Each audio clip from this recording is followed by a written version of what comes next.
Harambee! Neno hili si hivyo. Mambo ni matatu. Ladies and gentlemen, good evening and welcome back to our channel once again.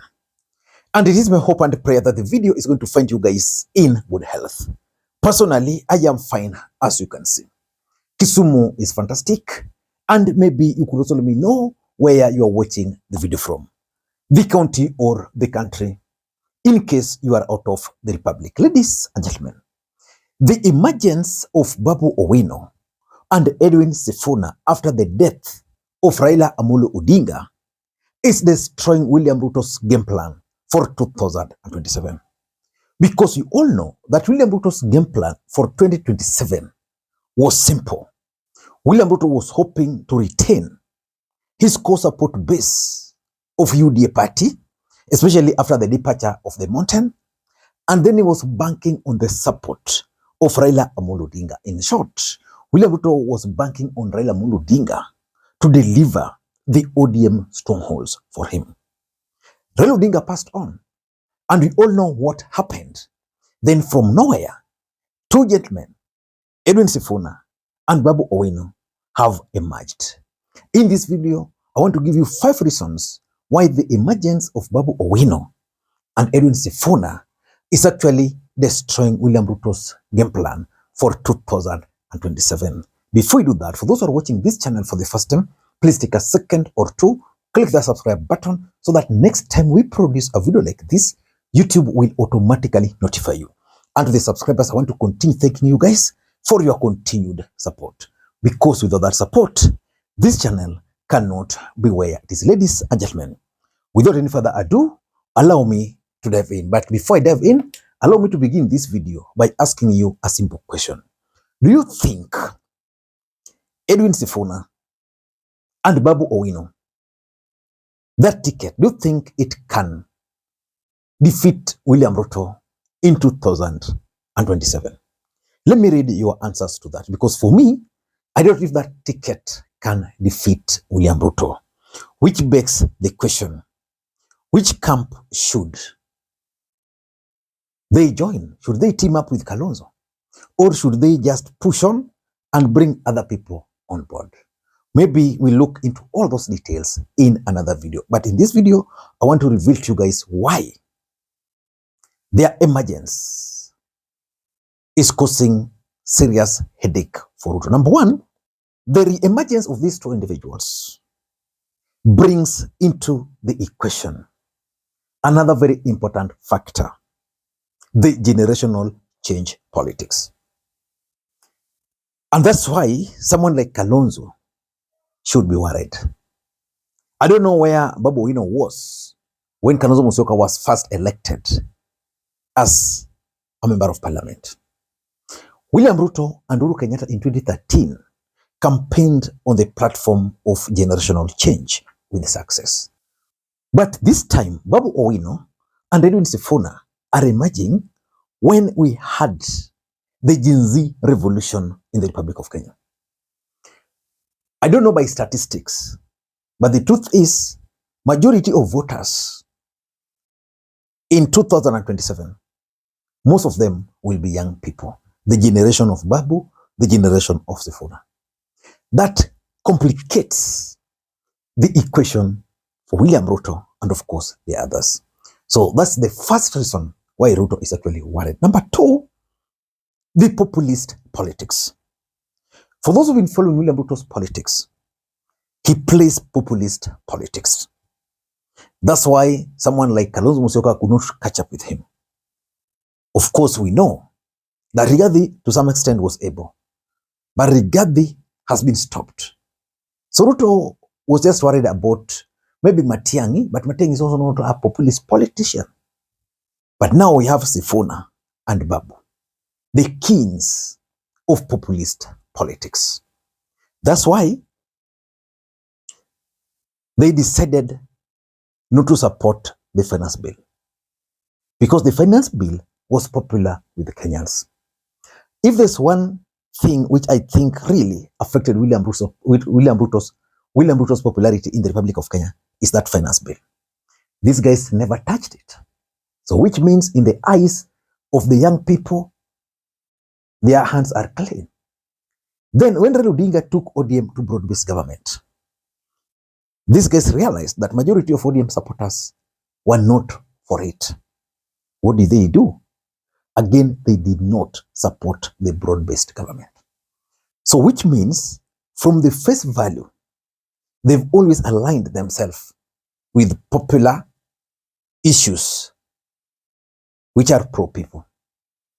So that's a serious headache for Ruto, because they can actually use that populist politics to maintain the level they've reached up to this stage. Number 3, their entry shifts the focus from Kalonzo Musyoka, Fred Matiang'i, and Rigathi Gachagua. How is this important? After the last election, William Ruto started crafting his winning formula. And that formula was based on defeating either Kalonzo, Rigathi, or Matiang'i, or the combined team together. He has worked tirelessly to do that. From nowhere, we have a new team emerging. And the emergence of that team is not just emerging. It's now shifting the focus from Kalonzo. Nobody's now talking about Kalonzo. Nobody's now talking about Rigathi. Nobody's even talking about Matiang'i. The focus of the country is Mimi Ndio Sifuna. And of course, with Babu Owino pale katikati. Why is that important?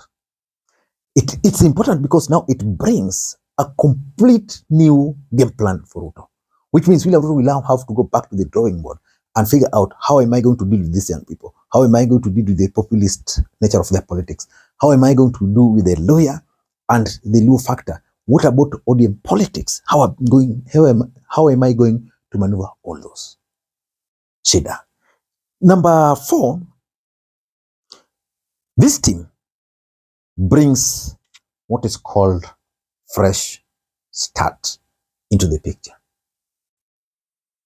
And I want you to be very strategic and observant. It's not going to take long before we start seeing Ndindi Nyoro in this camp. Now, the day you'll see Ndindi Nyoro in this camp, then we'll have that team complete. Now we have Babu, Sifuna, and Ndindi. How have they performed in their work? The work of a senator is to oversight the counties. Has Sifuna done that? In the eyes of Kenyans, Sifuna is one of the best senators we have in the Republic of Kenya, perceptionally. Now you go to Babu Owino and Ndindi Nyoro. All along, either Babu Owino number 1 in the use of CDF, or Ndindi Nyoro number 1. So the way they've used CDF puts them up here. They're on top. So when that ticket will now finally emerge, Kenyans will not have any excuse about their performance. You see, Kalonzo is still dealing with the issue of his performance when he was a cabinet minister during Moi's era. He's still dealing with that, even rose to his place. So he's dealing with that even as we speak. This team, their record is there. You can go to Embakasi East, you can go to Kiharu, you'll see for yourself. And because of that, their ticket is easy to sell. As a matter of fact, Kenyans will always associate them with service delivery. And importantly, there is the winning formation. This team, and that's why I began by asking you whether this team can defeat Ruto. My answer to that is that they can actually defeat Ruto, but will depend on other factors. One of the factors is the communication strategy. How are they going to communicate to their supporters? For example, the question I keep on getting here is that, is Sifuna going to run for the presidency, or is he going to be or to defend his seat at the Senate. The other question I keep on getting is whether Babu Owino can actually become the next governor, or even if he were to win the governor, whether that seat will destroy him. So it's going to depend on how they are going to manage their communication. For example, if Sifuna is not going to run for any office other than the Senate, but still wants to play at the national level there, how will he communicate?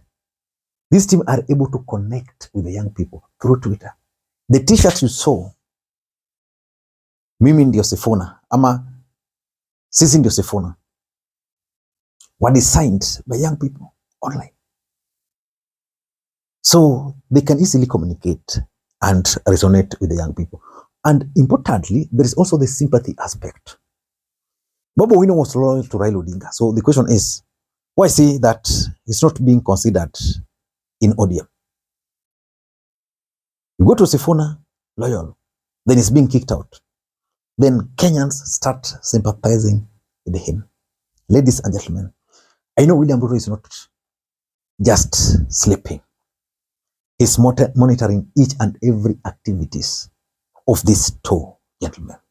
Will William Ruto be able to manage, politically speaking, Babu Owino and Edwin Sifuna? Let me read your comments below. Until next time, this is Lee Makwiny. Bye-bye.